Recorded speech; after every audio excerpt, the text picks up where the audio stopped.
Welcome to episode 555 of the Grit to Greatness Endurance Podcast. We're your hosts, coaches Rich Soares and April Spildy, and we are on a mission to help endurance athletes train smarter, race stronger, and build the grit it takes to achieve greatness.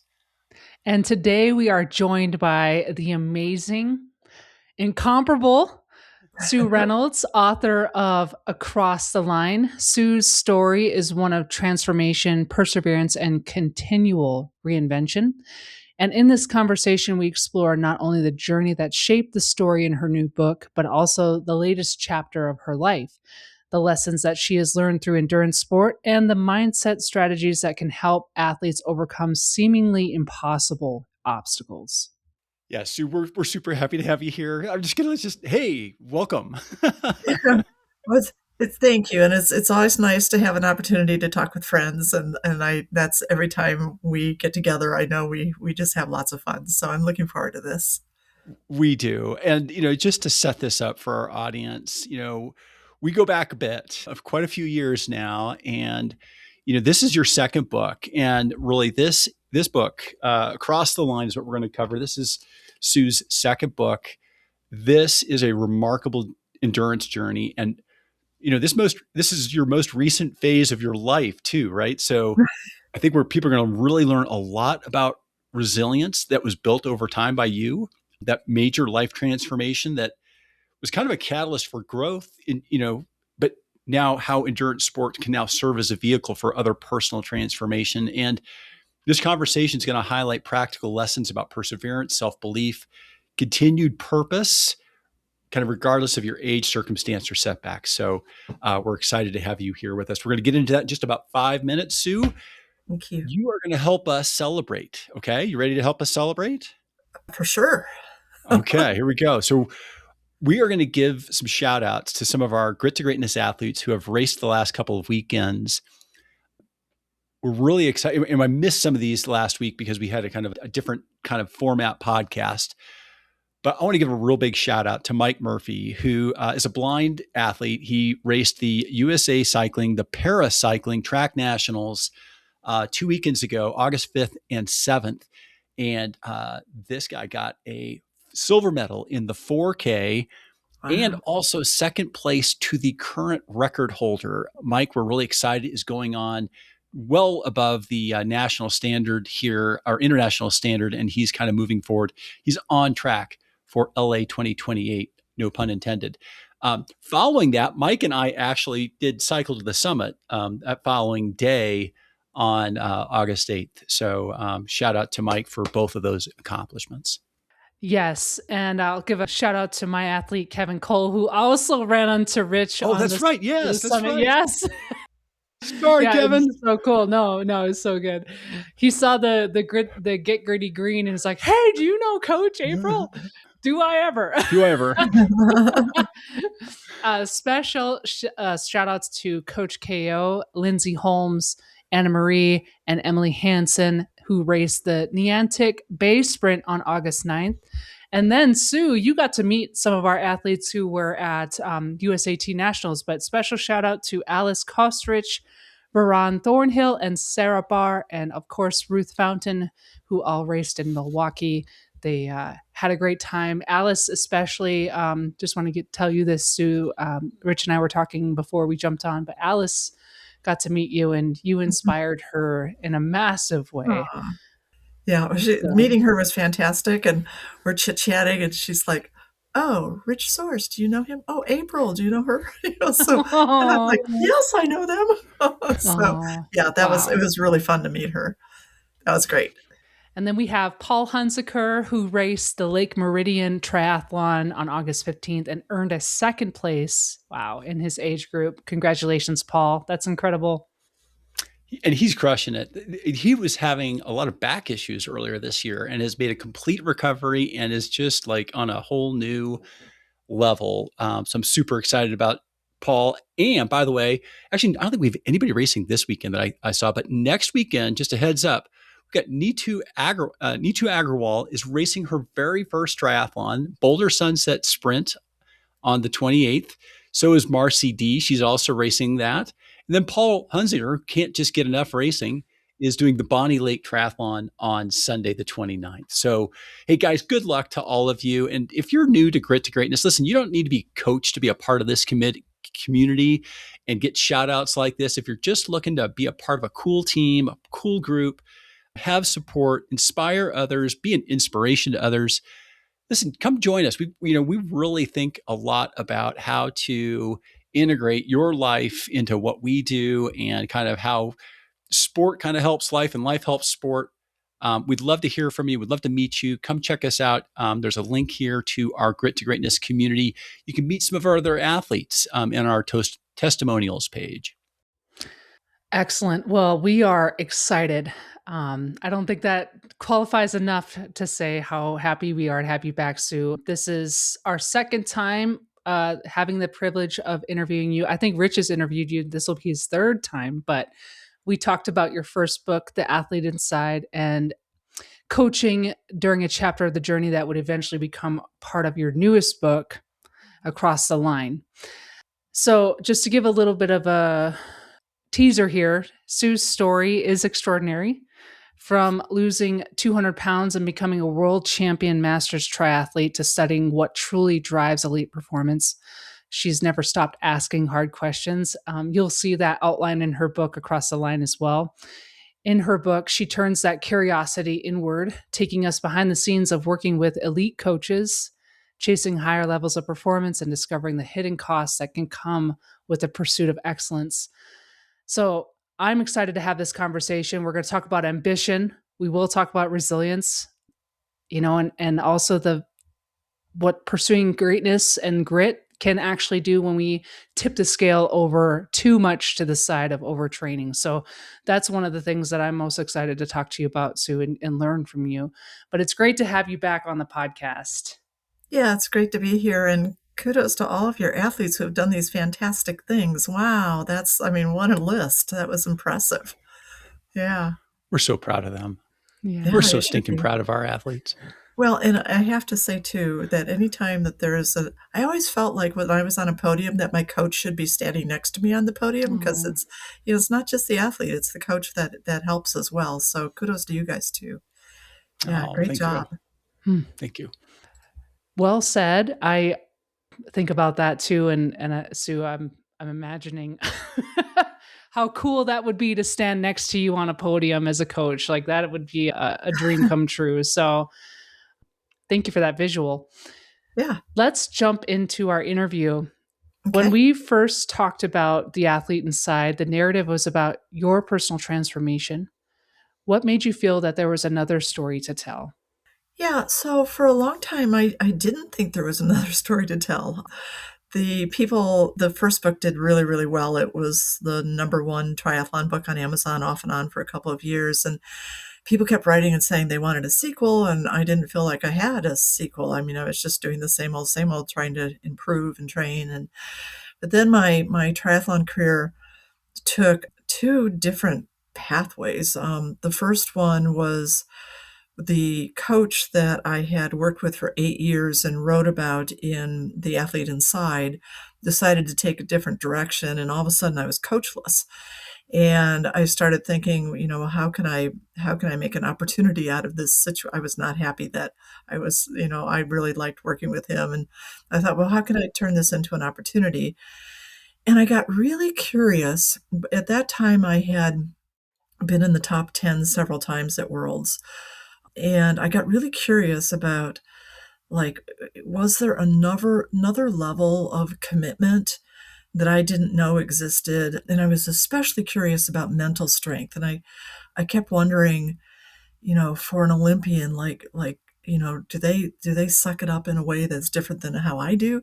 Is there a different level of mental toughness at that level that I haven't discovered yet? So I decided to basically take an early retirement, although I was close to retirement age, but I quit my job and I hired Olympic level coaches, which was a surprise to me that they would even want to work with a 65-year-old, who had never been on a podium at Worlds. But I wrote to them and asked if they'd be interested in coaching old lady, and they all said, well, one at a time. The first one said yes, that was Bobby McGee, and then Jim Vance. And so all of a sudden, I'm working with Olympic level coaches, and I asked them to train me not as an age grouper, but to train me as they would train a pro or somebody who was on an Olympic pathway.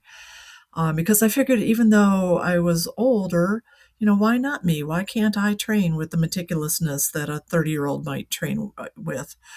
Why can't I be just as mentally strong as a 30-year-old? So I asked them to train me at a very high level, and that was a huge learning curve, but I stepped up and did quite well. And the first half of the book is about that journey of that continuing upward mobility to in world's championships. And then everything fell apart, and I ended up with overtraining syndrome. And the second half of the book is about that.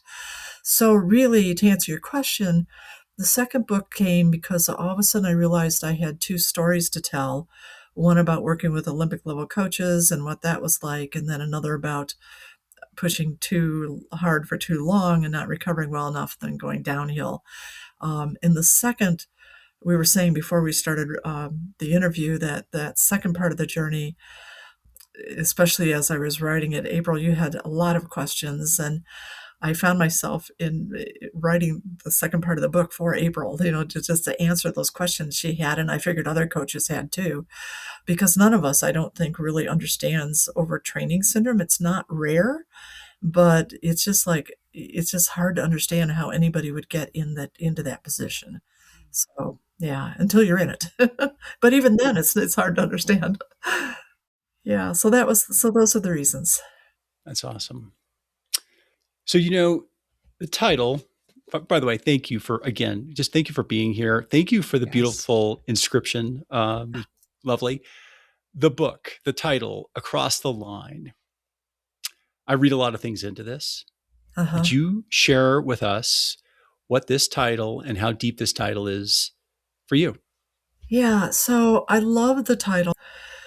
I was because the publisher actually selects the title, so I was so happy that they liked the one that I suggested. The subtitle we worked on, but everybody liked that title, and that line speaks volumes to me. Like the first line is that you cross is the start line.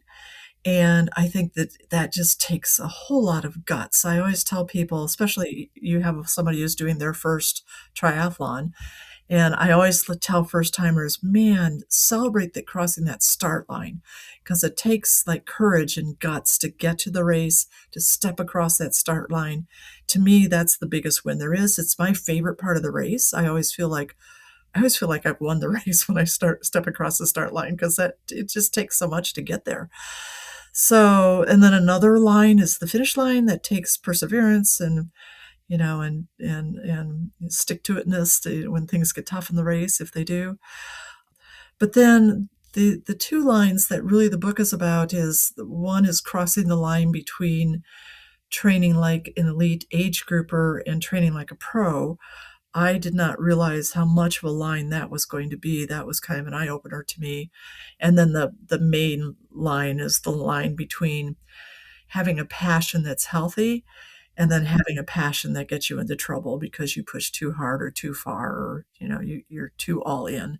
So yeah, so lots of lines that title represents. Love that. I knew there were going to be a lot of lines. So my follow-up question is on the subtitle. Now, I have a sneaking suspicion that you have been chasing human performance and elite and, just high performance in a lot of ways in your life. How much of this experience and how you got here is some of that hard wiring that you had in earlier parts of your life? Yeah, I think I've always liked to work hard. Part of what I write about in the book is just the psychology of overtraining. And I think in my family that I grew up with, achievement was one's value was aligned with achievement. And so it was really important to, get good grades in school and, to have a respectable job and just to work hard. Both my parents were highly successful in their fields, that they both were engineers. And for my mom to be an engineer in the 1940s was like unheard of for a woman. So, so they kind of set the example, and that, I really kind of pushed hard. And then in my career, I had this amazing opportunity to study high performance in the business community as part of a 3-year think tank where we spent like an entire day once a month talking with, you know, just like leading edge thinkers in performance that this think tank would bring in, and then we would just pick their brains, and they would pick our brains because high performers are lifelong learners, and they wanted to learn from us even though we were there to learn from them. So it was just this wonderful opportunity. So I learned about high performance in the business community, and then part of this think tank was to take all the lessons that we learned and apply it to education. So we learned how to raise achievement in education using high performance process. And then I got really curious when I started in sports and started looking at coaching. Like even from the first day with my first coach, I'm like thinking, oh, that's the same as this in business, or that's like this in education. And so, I had this screen that I've been studying coaches for the past 13 years based on these other fields, and to see what I could, glimpse. And it was fascinating. Yeah, I learned a lot about high performance, and not only in sports, not only what was there, but maybe also some things that were lacking in high performance that other fields have. So yeah, it was really fascinating. I'm not sure if that was your question, but that was my answer. It helps me understand how you tick, how you tick. That's all. Yeah,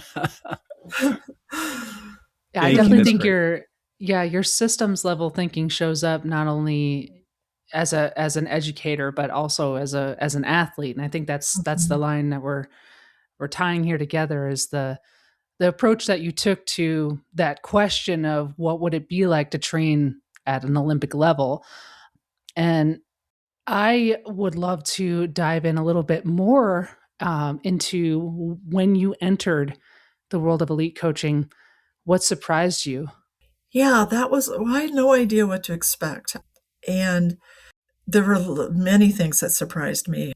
I I knew one of the first things that happened is my first Olympic level coach was Jim Vance, who worked with Ben Canute. And um, so Jim all of a sudden like started assigning 2 or 3 workouts a day, and I think he just thought that that was normal for me, but I'd only been doing 1 workout a day, and but I wasn't gonna complain. I just kinda stepped up and did it. And what I didn't realize was how even then in the beginning, I didn't really have a sense of how important the recovery was. And later, Bobby McGee was helping me with my run. Bobby's like one of the he's he is one of the winningest running coaches like in history. He's amazing. And I told Bobby, and he's really easy to talk to. I told Bobby like I'm dying, and he said, "Well, let's sit down and let's figure this out." And he said, "Oh, Sue, you have to like put time in between the 2 workouts. You have to take a nap, and not just where you lay down, but where you maybe even put your pajamas on and get in bed and pull the covers up and take a good nap. Not a long nap, but just one to help your body reset." And then he said, "You have to have a proper meal between your 2 workouts." So we really started planting the idea in my head that it was part of my job as somebody trying to act like a pro athlete was to bring a body to every one of my workouts that was ready to train. And that was my job, is to, when I wasn't training, it was my job to get my body ready for the next workout. So that was one aha. Another one was just about, oh my gosh, the meticulousness of the coaching. Like in my swim, like I had been used to doing the same workout, warm up for every workout. And then I started learning that depending on what the main set was, I needed to vary the warm up. So different workouts had different warm ups. There's a lot of drill work, in the running. In my latter part, as I was becoming overtrained and working like really hard and not recovering enough, I did 7 run workouts a week.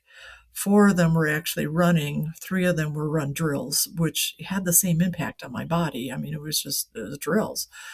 So yeah, and then things like, I mean, Darren Smith, who he coached 6 Olympians from 6 different countries that all made it to the 2012 Olympics in London, and he's like just legendary. And but he was so meticulous. He lives in Australia, and I get this workout in Training Peaks, and it says, "Okay, I'd like you to ride on XYZ road, and then go over to ABC road." And I'm like, "You're in Australia. How do you know what my roads are?" He had studied my whole environment and knew where he wanted me to do those rides. Yeah, and when I went to Worlds, he told me, "I want you to stay in this hotel. Here's where you're gonna do your swim during race week to do the workout I want you to do during race week." He just went in and planned everything so that, I didn't have to, and so that it was the way he wanted it to be. So, yeah, so I think meticulousness and really paying attention to recovery so that we could get the most out of my body as possible was key. Yeah, those are probably the biggest differences. All right. Speaking of differences, what would distinguish between a good and a great coach? What does a great coach do that a good coach doesn't? And why is it important to you? Yeah, so I think I think a good coach looks different at different levels in the athlete's development. So, in the very beginning, when I knew nothing about sports, about my body, about triathlon, I needed a coach to just tell me what to do. I wasn't at the point where I needed to know why to do it. I mean, that would have just been overwhelming to me to, understand all the details. So in the beginning, I just needed someone to tell me what to do. And so that was mainly, looking at my physical development, planning my program. And then, as I started to develop intellectually a little bit with the sport, I needed a coach to explain to me why we were doing what we were doing. And I needed to bridge to the point where I was I was understanding that the coach was after a certain adaptation, and that if I didn't implement the workout as he or she intended, that we wouldn't get that adaptation. And it didn't matter if I was fast or if I was slow. It wasn't about the clock. It was about taxing my body at certain levels to get the adaptation that they wanted. So the second level was of the, what I would consider to be the good about the coaches that I worked with is that they started explaining why I was doing what I was doing and teaching me that. And then I progressed to a level, and I think this is an interesting level that I've really enjoyed, is once I started understanding the why, then I started having opinions about what we were doing.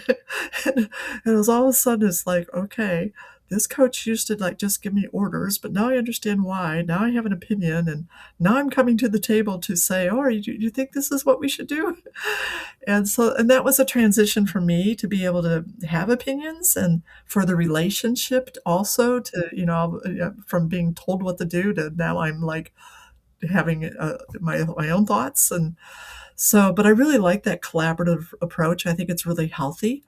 I think if it had started there, it wouldn't have worked because I didn't know enough to have opinions. I needed to just be told what to do. But down the road, as I learned more, I love that approach now. And, being able, even when I was working with Darren Daz, the coach I was with when I was overtrained, he worked very collaboratively with me. He told me that he had never coached an age grouper and he had never coached an old person and he had no idea what he was doing. And I told him that was fine. I had never worked with an Olympic level coach and I didn't know what I was doing either. So we we said we would figure it out together. And we did, figure it out together. We made mistakes, obviously, but it was a joy to just, have that collaborative partnership with him. So yeah. And then there's one other way I can answer that question. And April mentioned that I tend to look at things from a systems perspective. And this is as I wrote the book, I started every time I made a coach change, which there were several through the book, I realized that the new coach brought something that the old coach hadn't had, or maybe they did have it and I just wasn't capitalizing from it. But I started to come up with what I called elements of high performance. In my work, in my career, I also came up with the elements of high performance for educators. And now I was just applying it to sports. And so, it was like we talked already about the physical development, but it was also, what does a coach do in terms of helping an athlete understand their core values and life purpose and aligning, what they're doing in triathlon with that. Because if they don't, their triathlon won't sustain. When it gets hard, it'll just fall apart. Looking at a coach that has high expectations. And that was one of the things I loved about Darren Daz. His expectations of me were like out of this world. He really expected me to be meticulous in what I did outside of training, what I did in training. He just really had high expectations of me. And because he had those high expectations, I wanted to meet them because, we were like partners, and and I had high expectations of him too, which, that was because we were working collaboratively. So it was his job to meet my expectations. It was my job to meet his expectations. But I love that the whole thing just functioned on high expectations.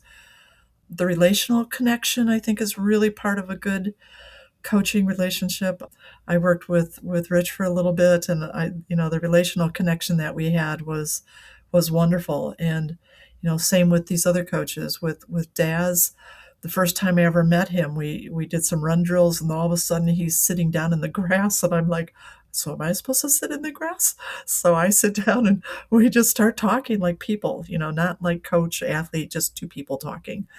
And every time we zoomed, we'd start with a little bit of, he lived on a boat for a while, and he, panned the ocean, and I get to see where he was, and I talk about my grandkids, and then that lasted not long, 5, 10 minutes, and then we get down to business. So just having that relational part.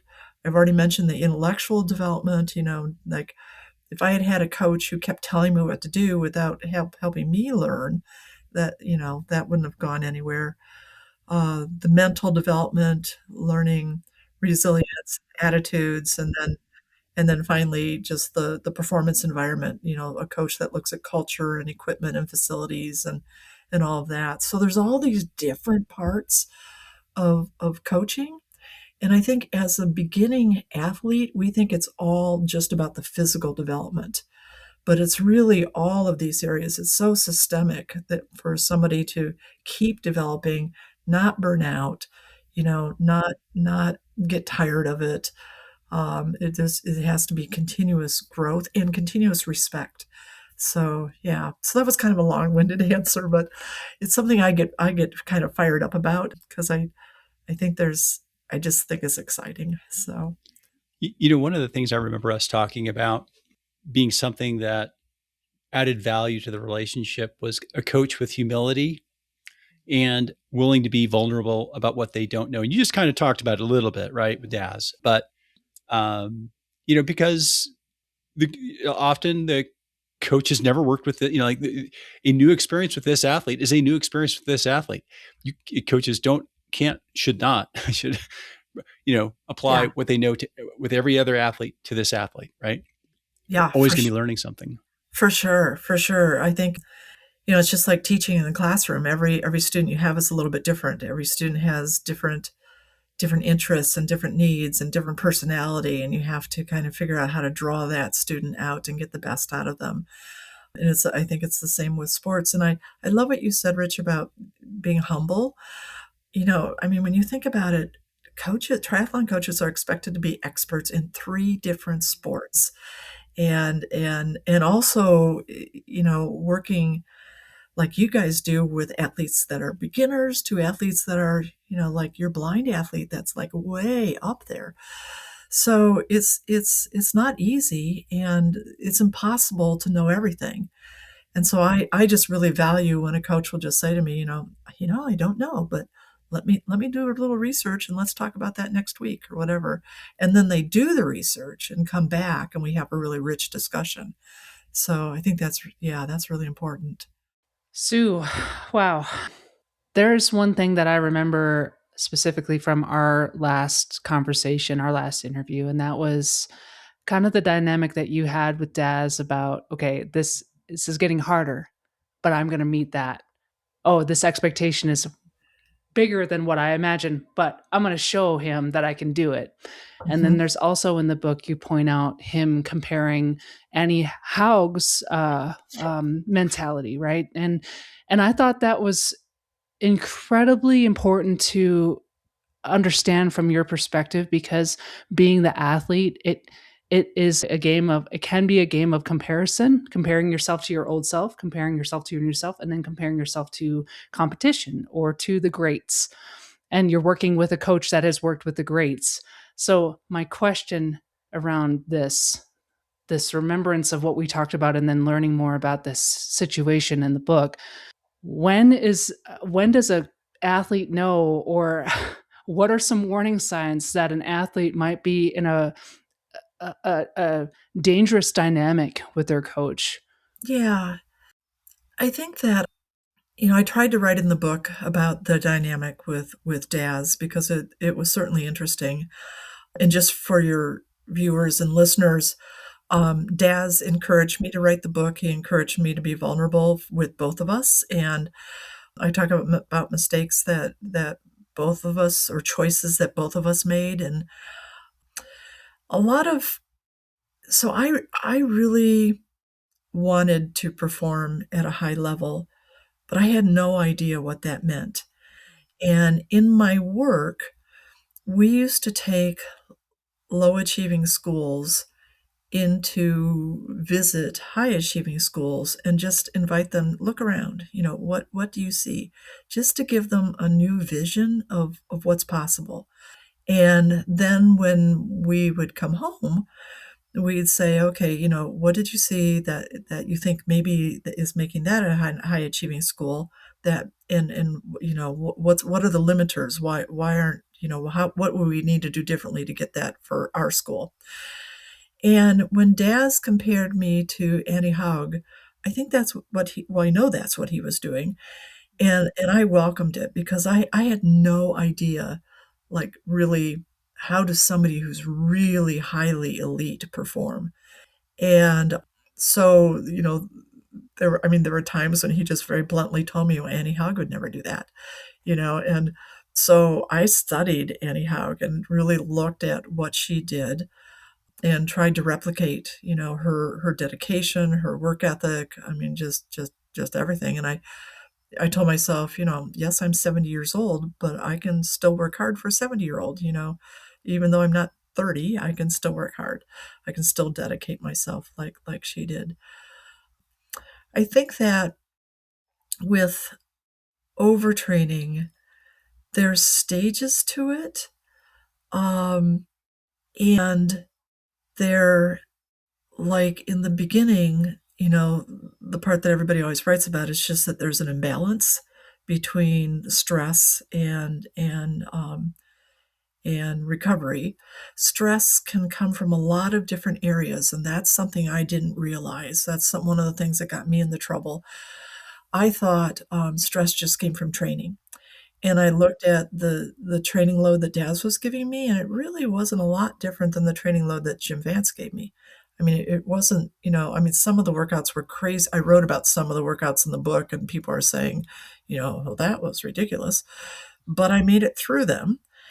And so but there was an imbalance in that I not only had stress from my training. Right before I became overtrained, I made a trip to Colorado to train at altitude. I didn't sleep as well. My grandkids were there. I missed my naps.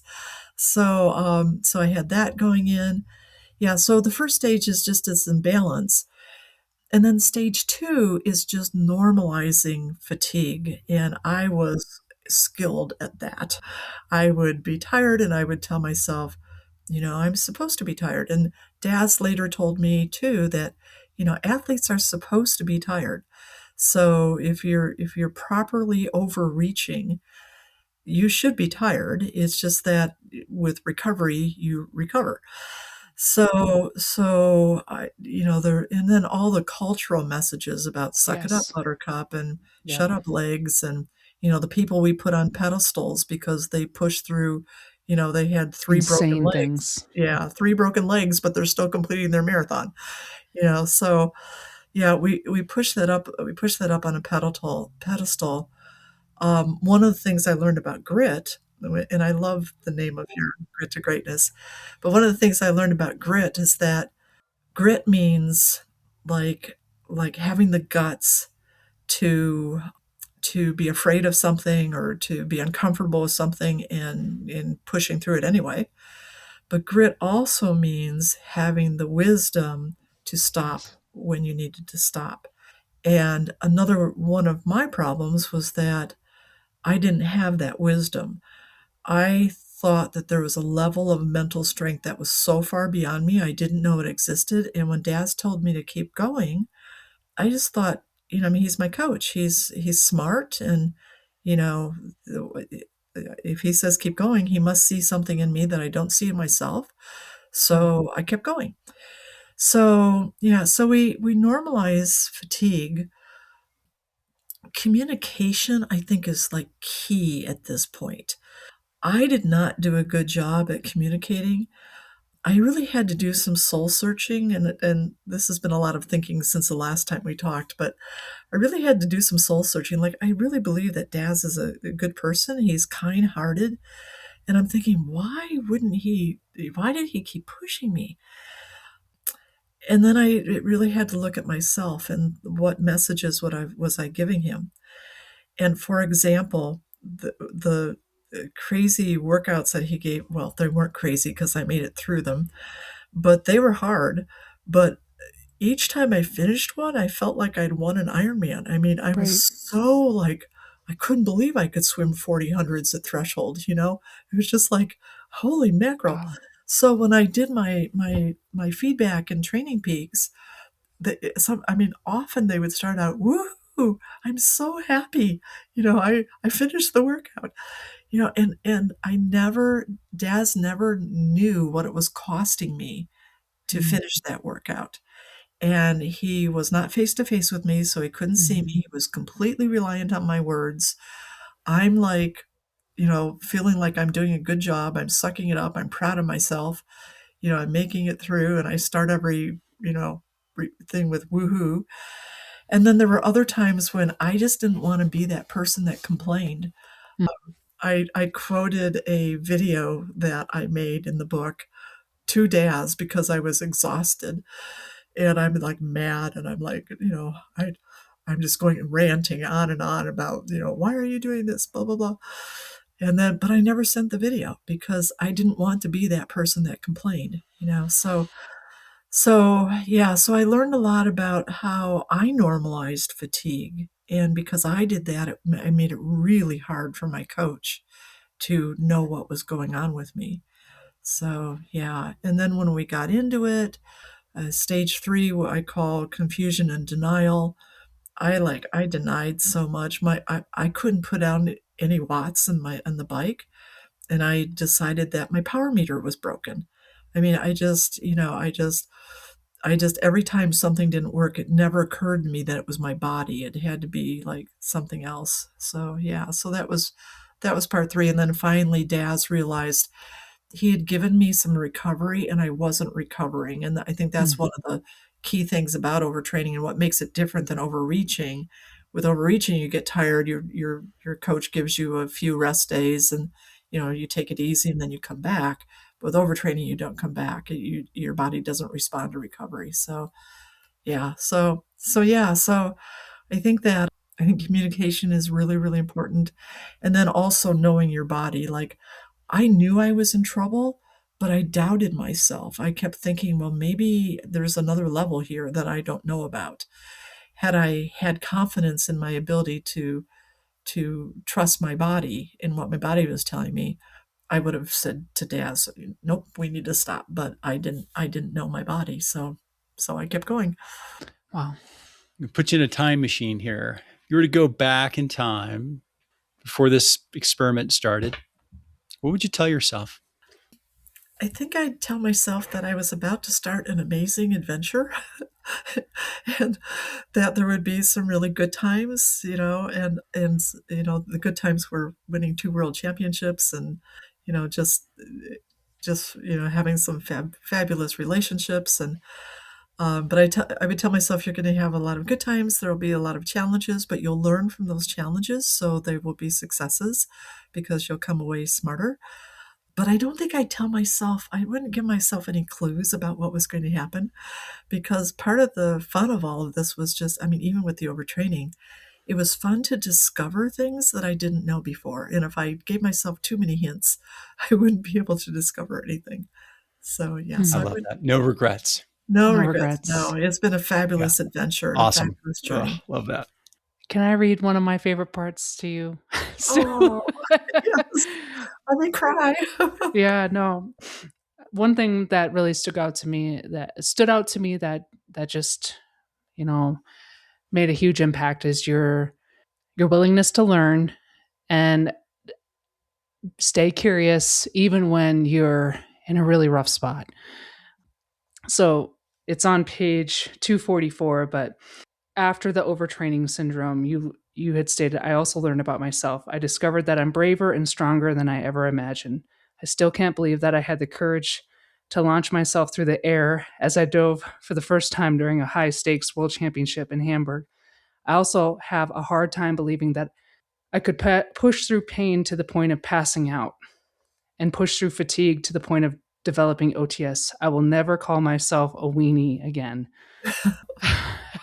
You really did go to the ends of your toughness, and you quoted David Goggins a couple of times just because that is one of the people that gets put on a pedestal for his grittiness or his toughness.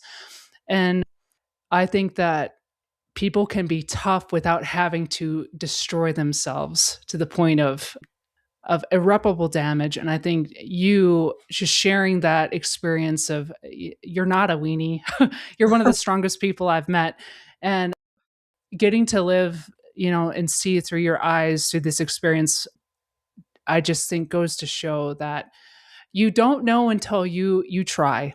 And I think that your experience and the impact that you're going to have with it, not only showing the good stuff but also the stuff that really was harmful and hurtful, Mhm. but also that you got through that as well, and you're now sharing that to help people so they don't go to that place of serious harm to prove themselves, right? So I just wanted to read that because I felt like there was a huge lesson that you learned about your own toughness that is going to be super inspirational, but also the other side of that coin that we don't need to Yeah. kill ourselves Yeah. to prove that we are tough. Well, it has We all have that.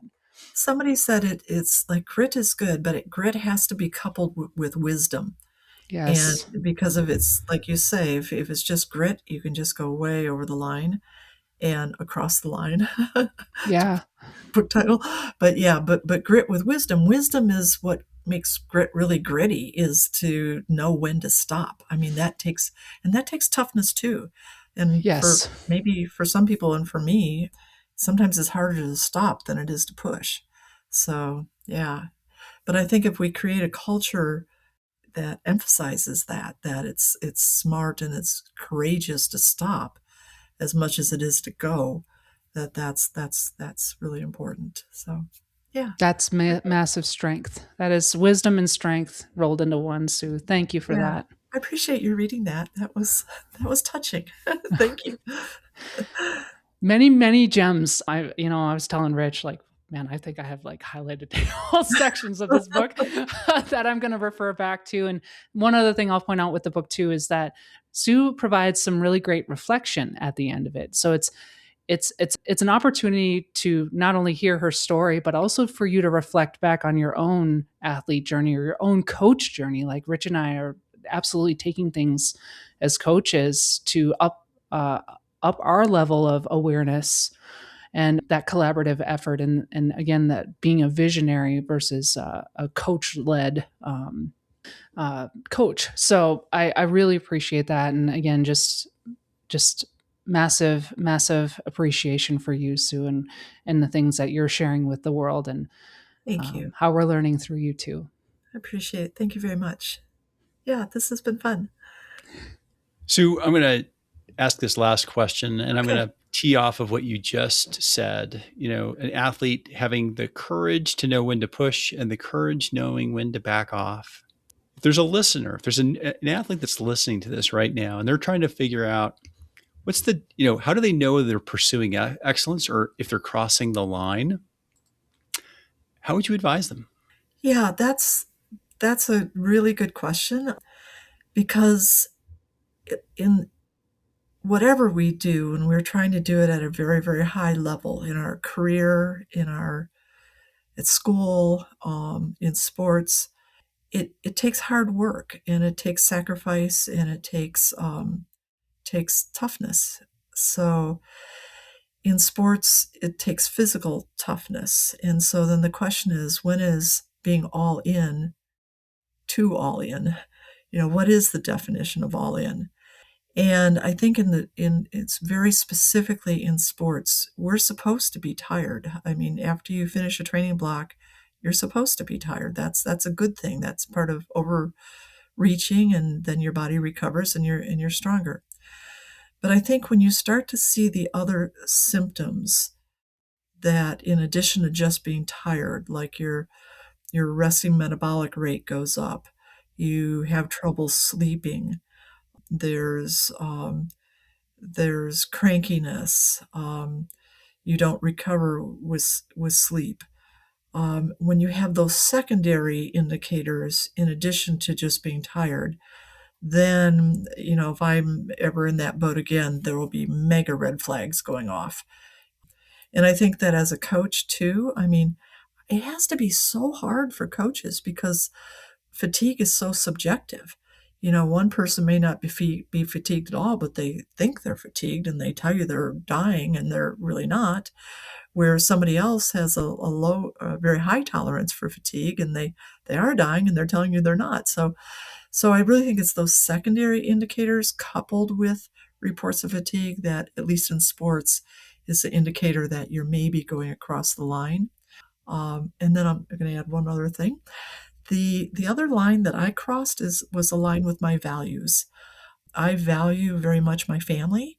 I value my health. And when I found later, as I was processing all of this, when I found that I was sacrificing my family, then I crossed another line. So if sports is not aligned with your values, then you've crossed a line too, and sports won't be sustainable. But yeah, to me, it's all about living by your values. And I certainly was not living by my family values when I was going all in with triathlon.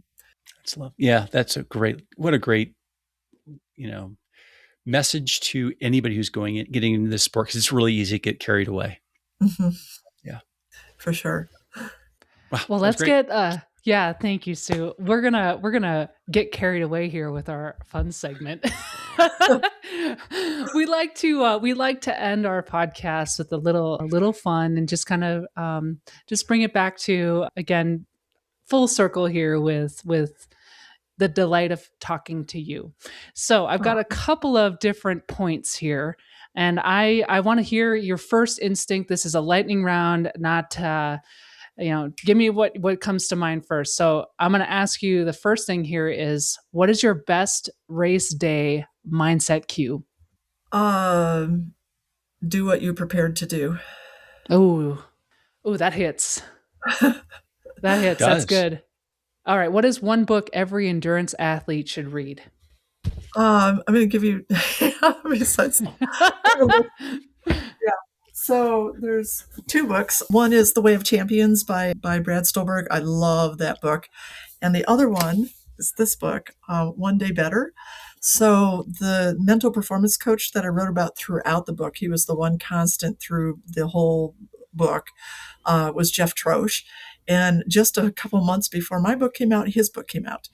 This is a dynamite book. It's like 150, it has 150 chapters. And Wow. Rich is like, what? But each chapter Let's is like go. 2 pages, and they're all little mental performance gems. And so you can pick it up and like when I first got it, I would read like 2 one night, then every night before I went to bed I read 2 the next night. And he laughs because he does, it's like you, I think it was like you said, April, that every athlete is different. And so Jeff he's not prescriptive at all when he's working with athletes. But he thinks that with 150 different ideas in here, that something's going to land for everybody who reads it. I tell you what, he's only a couple hundred away from just having a lesson a day. Just a daily truth. stoic. Yes. I love daily that. stoic of triathlon. Yeah. So those 2 books I think would be my and mine. So and my, where's my first book? My first book.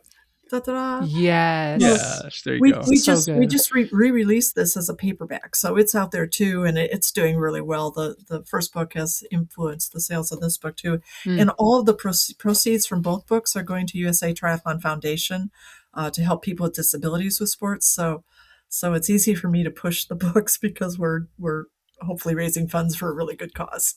We will tag them also. Okay, thank you. Yeah.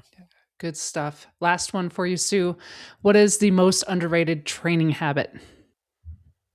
Oh my gosh. I mean, a million things just burst into my head when you said that. I mean, probably the 2 big ones are consistency, of course, and then based on where I am, recovery.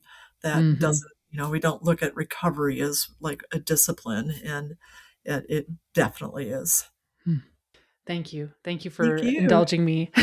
Oh and my having God. fun with us. Oh, for sure. Yes, for sure. I love what you guys are doing, and I love your organization and just how positive you are. And for the months that I worked with Rich, I mean, so when I worked with Rich was at the very end of this book, as I was mentally like trying to figure out how to get my feet back on the ground. And you can imagine, as positive as Rich is, that like it was so nice to just have a coach that accepted me where I was and without judgment, and was just, and was organized, and was involved and engaged, and taught me how to use AI. And